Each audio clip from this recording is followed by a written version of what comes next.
बगल में पोटली दबाए एक सिपाही थाने में घुसा और सहसा थानेदार को सामने पाकर सैल्यूट मारा। थानेदार ने पोटली की तरफ निहारा तो सैल्यूट के झटके में पोटली भिज गई और उसमें से गाढ़ी सी कत्थई बूंद रिस गई। थानेदार ने पूछा, बे इस पोटली में से क्या टपका रहा है? क्या कहीं से शरबत की बोतलें मार के ला रहा है? सिपाही बोला, हुजूर इसमें शरबत नहीं है। शरबत नहीं है? हद है, शरबत नहीं है तो क्या शहद है? सिपाही बोला, हुजूर इसमें शहद भी नहीं है। शहद भी नहीं तो क्या है? हुजूर इसमें से तो कोई और ही चीज बही है। और ही चीज तो खून है क्या? अबे जल्दी बता, क्या किसी मुर्गे की गर्दन मरोड़ दी या किसी मेमने की टांग तोड़ दी? अगर ऐसा है तो बहुत अच्छा है, पकाएंगे, हम भी खाएंगे, तुझे भी खिलाएंगे। सिपाही बोला, हुजूर न पका सकता हूं न खा सकता हूं, मैं तो बस आपको दिखा सकता हूं। तो इतना कहकर सिपाही ने वो पोटली मेज पर खोली तो देखकर थानेदार की भी आत्मा डोली, क्योंकि उस पोटली में से निकले किसी नौजवान के दो कटे हुए हाथ। थानेदार ने पूछा, बता क्या है बात, ये क्या कलेस है? सिपाही बोला, हुजूर रेलवे लाइन एक्सीडेंट का केस है। एक्सीडेंट का केस है तो यहां क्यों लाया है? 20% बॉडी ले आया, 80% कहां छोड़ाया है? सिपाही बोला, माई बाप ये बंदा इसीलिए तो शर्मिंदा है क्योंकि 80% बॉडी तो जिंदा है। पूरी लाश होती तो यहां क्यों लाता, वहीं उसका पंचनामा न बनाता।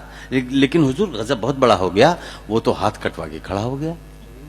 रेल गुजर गई तो मैं दौड़ा, वो तो तना था मानिंदे हथौड़ा। मुझे देख के मुस्कुराने लगा और अपनी ठूंठ बाहें हिला हिला के बताने लगा, ले जा ये फालतू हैं, बेकार है।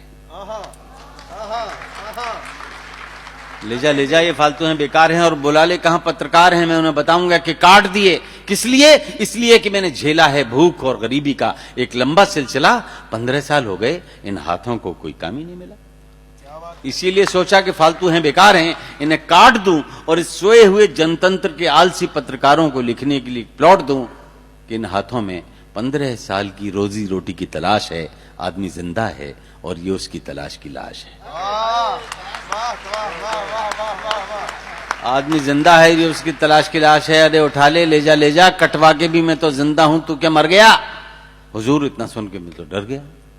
जिन्न है या भूत, मैंने किसी तरह अपने आप को साधा, हाथों को पोटली में बांधा, झटके से लाया और यहां चलाया। अब क्या करूं, इनकी रिपोर्ट कैसे बनाऊं? इन्हें जलाऊं या दफनाऊं? थानेदार बोला, मामला सीरियस है, पर जलाने या दफनाने में काहे की बहस है? अरे नादान, आदमी जिंदा है तो दौड़ के जा और पूछ के आ कि हिंदू है या मुसलमान। हिंदू है तो हाथों की चिता बना, मुसलमान है तो दफना। लेकिन सिपाही बोला, हुजूर अब मुझे न भेजें और इन हाथों को अब आप ही सहेजें। थानेदार भी घबरा गया, वो कटे हाथ देख के चकरा गया। बोला, इन्हें मेडिकल कॉलेज ले जा, लड़के इनको देख के नहीं डरेंगे, इनकी चीरफाड़ करके स्टडी करेंगे। पता नहीं इसके बाद क्या हुआ, लेकिन घटना ने मन को छुआ। अरे उस पढ़े लिखे नौजवान ने अपने 2 हाथों को खो दिया। और सच कहता हूं कि टाइम्स ऑफ इंडिया में एक दक्षिणी युवक के बारे में खबर पढ़ के मैं रो दिया और सोचने लगा कि इस खबर को पढ़कर हमारे देश के बड़े बड़े लोग शर्म से क्यों नहीं गड़ गए। अरे आज आपकी ही कृपा से एक अकेले पेट के लिए 2 हाथ भी कम पड़ गए। एक अकेले पेट के लिए 2 हाथ भी कम पड़ गए। वो उगता गया आपके झूठे वादों, झूठी बातों से, वरना वो क्या नहीं कर सकता था अपने इन 2 हाथों से। वो इन हाथों से किसी मकान का नक्शा बना सकता था, इन हाथों में बंदूक थाम के देश को सुरक्षा दिला सकता था, इन हाथों से वो कोई सड़क बढ़ा सकता था, इन हाथों से क्रेन द्वारा सामान चढ़ा सकता था, और तो और ब्लैक बोर्ड पर ह से हाथ लिखकर बच्चों को पढ़ा सकता था।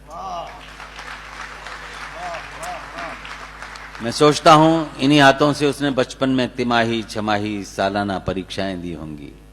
इन्हीं हाथों में प्रथम श्रेणी में पास होने की खबर लाया होगा। इन्हीं हाथों से उसने खुशी का लड्डू खाया होगा। इन्हीं हाथों में उसने डिग्रियां सहेजी होंगी। इन्हीं हाथों से उसने अर्जियां भेजी होंगी। और अगर काम पा जाता तो ये निपुता इन्हीं हाथों से मां के पांव भी छूता। खुशी के मौके पे इन हाथों से डपली बजाता, रोते हुए बच्चे को झुंझुना बजा के बहलाता, और किसी खास रात को दुल्हन का मुखड़ा उठाता, रोते हुए बच्चे की गाल सहलाता। लेकिन तूने तो काट लिए मेरे दोस्त, पर तू कायर नहीं है।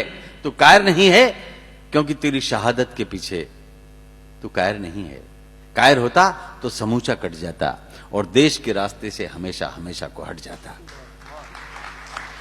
सरदार भगत सिंह ने यह बताने के लिए कि देश में गुलामी है पर्चे बांटे और तूने बेरोजगारी है ये बताने के लिए हाथ काटे। मैं कोई बड़ी बात कह रहा हूं ऐसा तो मुझे भ्रम नहीं है, लेकिन प्यारे तू किसी शहीद से कम नहीं है, तू किसी शहीद से कम नहीं है क्योंकि तेरी शहादत के पीछे लाखों बेरोजगार नौजवानों की कतार है और उस पूरी कतार की यही पुकार है कि हमारे भूखे नंगे परिवारों को रोजी रोटी का इंतजाम दो, हमें काम दो, हमें काम दो, हमें काम दो, हमें काम दो, हमें काम दो।